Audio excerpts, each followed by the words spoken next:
everyone! My name is Jenna, but you guys can call me Jen. Welcome back to my channel, or welcome if you're new. Welcome to a little bit of a different video. We're gonna be talking about my end of year TBR, which is behind me. So I figured why not do this vlog style to talk about all the books on said TBR. This does not include ARCs. This does not include my library books. This is just books that I've pulled off of my physical TBR shelves and went, you know what? I could read this. Or series that I want to finish before the end of 2025, and also a special spooky season section. So let's get into it. Okay, here is a quick overview of all of the books I have sitting here. Let's start with the series that I want to finish by the end of 2025, because that's kind of fun. As you guys know, or if you know, if you've been on my channel for a little while, I am trying to read and finish 10 series by the end of 2025 because I am absolutely atrocious at finishing a series. I put a goal of 10 and I'm currently at 6, which is funny because the 6th one I didn't even realize was a series that I was finishing because it was the little novella duology of The Fireborn Blade and The Bloodless Princes by Charlotte Bond. So I randomly did that in one night and I totally did not even realize that I was finishing a series. So 6 series so far in 2025. And if I want to hit that 10 series goal, I have to read 4. But I've gone on my shelves, looked at all of the different things that I could be finishing this year, and I have 7 options. So let's get into it. We've now got you sitting on Freya's cat tree on a tripod, so this is gonna work much better. Okay, so first up, let's talk about the series that I only need to read 1 book of to finish said series. There are a few that I would maybe love to like reread. So there are a couple series on this list that I would love to read, like reread the entire thing before finishing it, but there are a few that I'm like, oh, I don't really need to.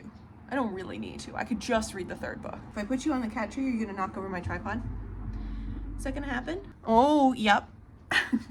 She says, this is my cat tree, Mom. First up, Red Tempest Brother by H.M. Long. Would I like to read this, reread the entire series?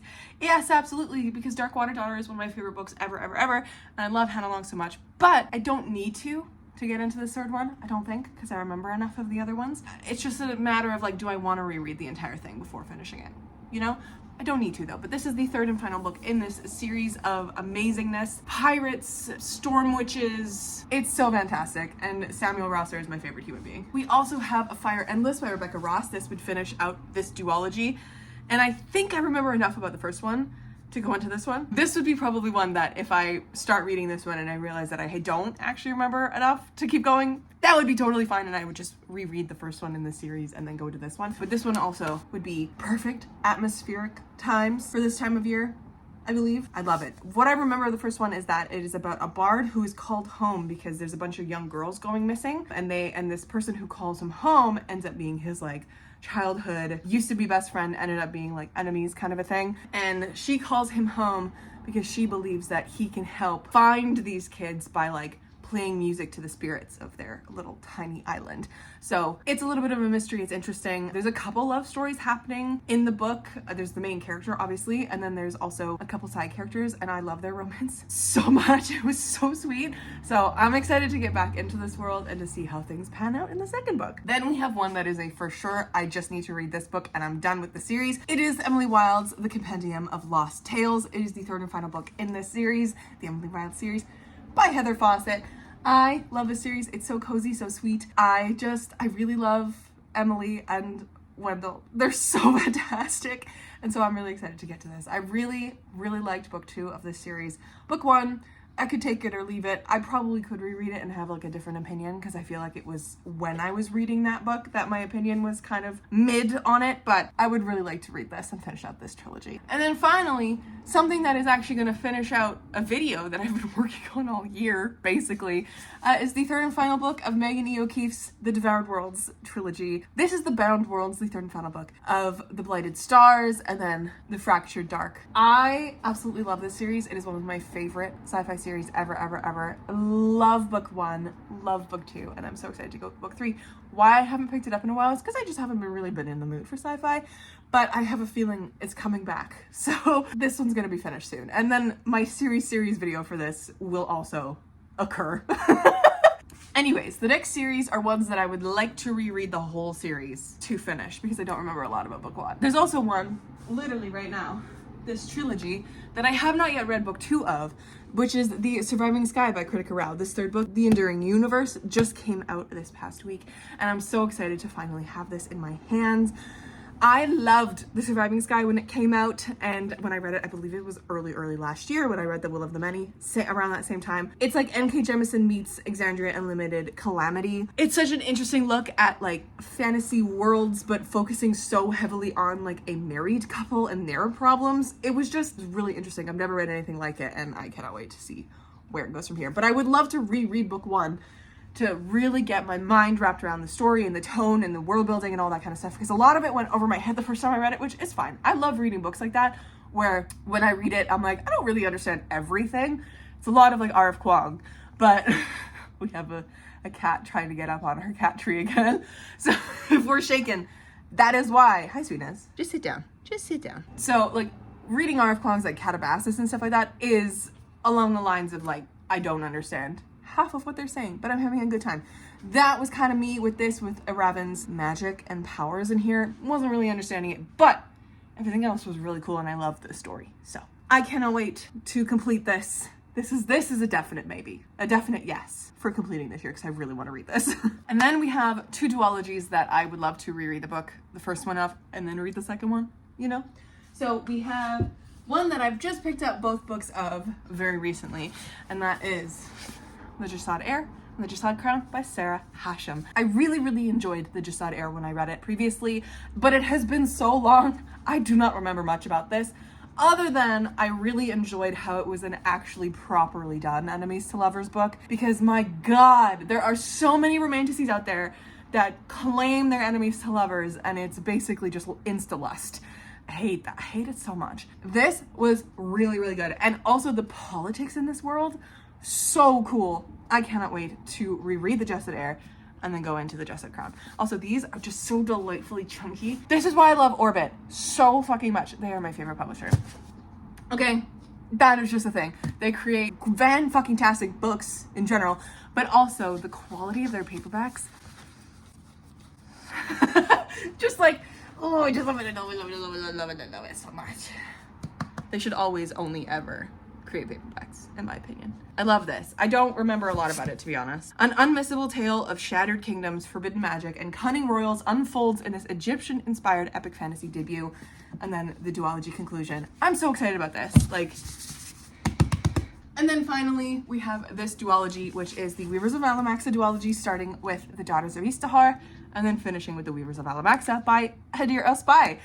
I really don't remember a lot about this first one, other than it was like suffragette, sort of Egyptian inspired as well, where we have like Avatar: The Last Airbender magic, and it's sapphic. I would love to reread this and then go into the second one and polish off this duology. And it's also like, it's a lot smaller than the previous one, so it'll be a quicker polish off for sure. Anyways, so those are the series that I want to finish before the end of 2025. Those are the options, at least. We have options because, as we know very well on my channel, I'm a mood reader beyond anything else, and I need to have options for my mood, because who knows at this point, you know? Let's go on to spooky season TBR. We've got a few options here for a spooky season. So this is when whenever it comes to like October and stuff like that, specifically October, because October to me is just spooky season, and then beyond that I'm like, I don't know, it's November, it's winter, it's Christmas. I like to pull all of the options off my shelves and out visually for me to see. So these are the majority of the options I have for this kind of spookier, creepier tone that I love to hit in October. And I'm just gonna go into it because there's a couple in here that are definite yeses going to happen for different reasons. Those definite yeses going to happen are The Haunting of Velkwood by Gwendolyn Kist, which if you've been around on my channel, you'll know that this was a 5-star from last year. My book club, my personal book club, decided that for a little while anyways, we are going to basically delve into the 5 stars of each of our members, and then all of us will read one of them. And so I picked this one because I was like, well, October's coming up, we could do mine first of this 5-star choices. I picked The Haunting of Velkwood because one of the things I noticed when I was looking through my 5 stars is that I don't have a lot of 5 stars that are like easily accessible for friends to read who don't like fantasy, right? Like, this is the least fantasy book I have on my 5-star list. And it was just basically me going like, I really want my friends to read this because I am so excited to get their opinions on it. Because I think you're either gonna love this or hate it. This is just such a cool book. It is not like as creepy spooky as you might be anticipating. It's slower. It's a very interesting look at like ghost stories and ghost town stories. I love it so much. I'm so excited to get everyone's opinion on this. And I'm not even gonna be that mad if they don't like it. Like, I'm just excited to see what people think of it. And I'm excited to reread it because I feel like it's gonna be a great reread for this time of year. Then, The Possession of Alba Diaz by Isabel Cañas is a definite this is going to happen because I'm so excited about this book. I love Alba Diaz. I love Isabel Cañas so fucking much. I love her work. I love what she does, the atmosphere. We love it. And I've heard that this one is a little bit more like horror leaning than her other ones, because her other ones are very more focused on like the romance of stuff, but like this one's a little bit more horror-y. I'm so into that. Let's go. Fuck yeah. So that one's on my list, for sure going to be read. Then the rest of these are just options for spooky season. So we have The Book of Cold Cases by Simone St. James. I know nothing about this other than it's an option for spooky season. We have Bride by Ali Hazelwood. If I'm feeling a romance with vampires and werewolves, why not? We have Devil House by John Danielle, which is my friend Sophie's one of her favorite books. And she's been like recommending it and talking about it for many years. So I was like, I saw it on Facebook Marketplace with a couple of these actually. These two and the next one, altogether I got them all like $5 a piece off Facebook Marketplace. So I saw it and I was like, yeah, I have to pick it up. And I feel like this time of year is the perfect time for it. And then we have as well A T. Kingfisher, The Twisted Ones, which is one of her like horror creepier ones, which we love. I love T. Kingfisher's horror stuff. It's great. And then we also have The Pallbearers Club by Paul Tremblay. It's an option. Do I know if it's actually going to be creepy? Who knows? And then we have The World's Greatest Detective and Her Just Okay Assistant by Liza Tully. This is something that I was gifted by the publisher. I got the like e-arc. I got an email for it and they were like, yeah, like if you want like a physical arc or the final copy, like let us know. We'll send it to you. And I was like, whatever you want to send, I will take. They sent me a physical finished copy, which is really cool. So love this. I feel like this is going to be very fun. Antics, which is great. And then finally I have Bury Our Bones in the Midnight Soil by V.E. Schwab. Sapphic vampires and the atmosphere of this time of year seems apt. I want to read this on a very stormy, rainy day. You know, one of those. We're going to talk about the books that I'm currently in the middle of. Am I currently reading them? I don't know. I got like 4 or 5. And then we're also going to talk about just the random books I have on this TBR because I think that's fun. I just have books that I'm like, yeah, I could read that. So these are the books that I'm currently reading or like have like a little chunk of them done. I have them on this list because I should probably finish them. You know. This first one is This Princess Kills Monsters by Rai Herman. I read like 80 pages of this and it's like very fun, fairy tale, tongue-in-cheek vibes. I fell out of the mood for it, so I was like, well, I'll come back to it at some point. So we have this. I'm also, if you've been seeing my reading vlogs recently, I'm reading Calabasas. That's over on my couch somewhere. I'm reading Calabasas, so there's that one as well. But I'm also reading this Dark Academia, which is A Mastery of Monsters by Lizelle Sambury. This is very like kind of grittier Legendborn with a world that it's a little bit beyond my scope of like comprehension so far, but I am enjoying the writing style and the storytelling of it, so I'm going to keep going with it. I'm like 130 some pages into this one. And then we have 2 Samantha Shannons. We have one that I've been working on since July. Day of Fallen Night, that I have not touched since July. I would like to finish this and not just leave it on my shelves forever unread. So maybe one day when I come back to the mood for it. And then Dark Mirror, which is the 5th book in the Bone Season series. And if you guys have been around for the past month and a bit, you'll know that I have fallen a deep obsession with the Bone Season series. And I read all 4 books of the beginning of the series, 1, 2, 3, and 4, in a week.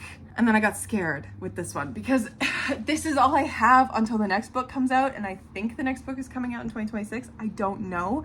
So like, this is all I have until then. And also like, what if it's a cliffhanger? What if it emotionally destroys me? And I got really scared, so I stopped reading it.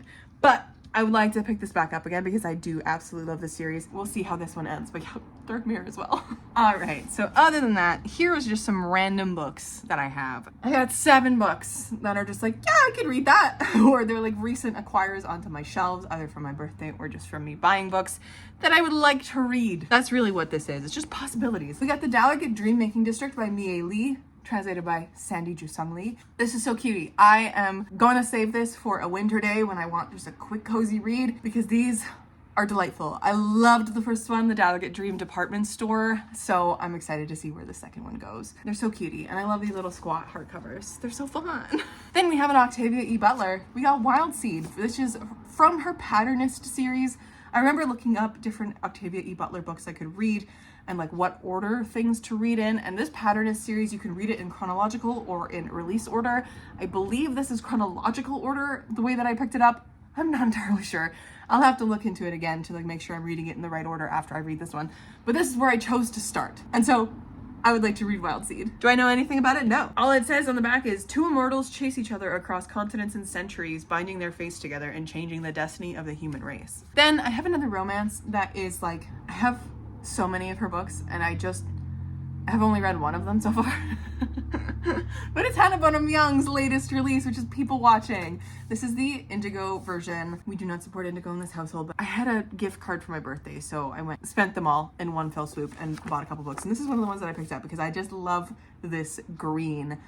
I love the original cover. It's like a cream instead of the green, but this is just something else about it. You know, another romance from Hannah Bonham Young. And the cover has a man covered in tattoos and the girl has like really, really curly hair. And every time I see Hannah talking about this book and like promoting it online and like giving scenes and stuff like that, I'm just like, oh my God, I want to read this. It sounds so good. And I love Hannah's Out on a Limb so much. So I'm gonna be picking this up soon. This feels like a September read, which is saying something because it is September 25th or 4th today, so I should read this soon. Then I have 2 romantices. This first romantice is Wooing the Witch Queen by Stephanie Burgess, or Burgess, however you say her name. This I have been seeing in the bookstore for so long. Every time I see this beautiful cover, I'm drawn in. It's absolutely stunning. I love it so much, and like even the spine is so pretty. I just love the spine. I love the art style of this. It's the same artist who did the That Time I Got Drunk and Saved a Demon series by Kimberly Lemming. So I knew immediately by seeing the vibe. I was like, oh, it's that guy. So I'm really excited to read this only for the fact that it's beautiful. I know nothing about it. I got this off of Book Outlet for really cheap. So if I don't like it, that's totally fine. I also don't know if it's a cozy romantasy because it is blurbed by Sarah Beth Durst, specifically, who is a cozy fantasy author recently. She's got like 30 plus books in her backlist. She's got all the genres basically, but recently with like the Spell Shop and the Enchanted Greenhouse and stuff like that, it's cozy. So I'm wondering if this is cozy. Who's to say? I'm excited. Then this next one was gifted to me by Julie for my birthday. It is A Feather So Black by Lyra Celine. This one, Julie has told me so much about that she loves it so deeply. And then I saw Kayla from Books and Lala read it recently and enjoy it as a romantasy. And I trust Kayla's opinions on romantasy for some reason. I don't know. She's like a thriller horror girly, but you know what I mean? I trust her opinions on some romantasy because she doesn't like the faffing about. She likes a good story. And so I put it on my wish list and Julie got it for me for my birthday, which is so exciting. I love it so much. I'm so excited about this. And I want a good romantasy, you know?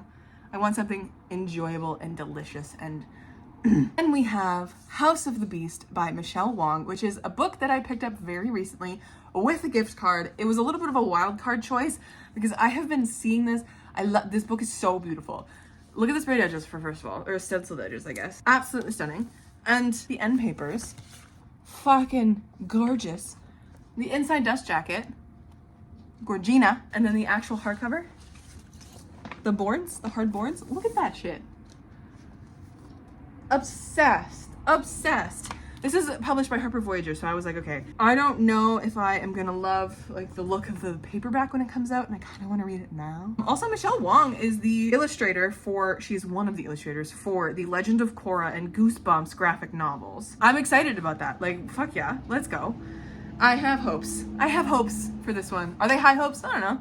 I got hopes. And it's a beautiful book, so I love that. Step into the House of the Beast in the stunning dark fantasy debut about a young woman who strikes a deal with a mysterious and alluring god to seek revenge on her aristocratic family, featuring illustrations throughout by the author, which is also another reason why I picked this up, because fuck yeah, I love a book with illustrations, especially when they're done by the author.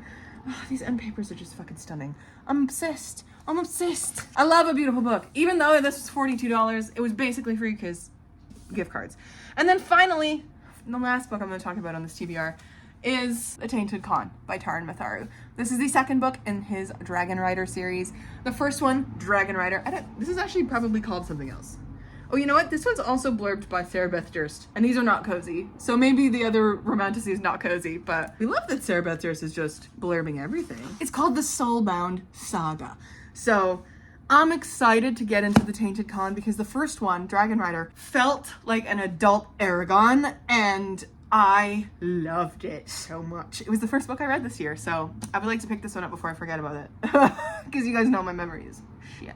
So, yay! Sequels! Anyways, my friends, that is my planned end of year TBR anyways. The options that I like to keep around as a mood reader, because as we all know, mood readers change our minds all the time and we go where the mood takes us. But as someone who's also a very, very, very list-driven Virgo, I love this. I love categories. I love giving myself options of a smaller number because my TBR is over 170 books long and I need to shrink it somehow. And we're just gonna do that by pulling off of our physical TBR and reading as many as we can by the end of the year. Yume Katase's Salt Crop is coming out, and Yume Katase wrote one of my favorite books of last year, which is The Stardust Grail. So I'm so excited about Yume Katase's Salt Crop because it is like an environmental dystopian type of book. I'm very, very excited to see what she does next. So that one as well. Look at this beautiful cover. I'm obsessed. That one is also on this TBR. And I really, like, there's just so many books. There's just so many options.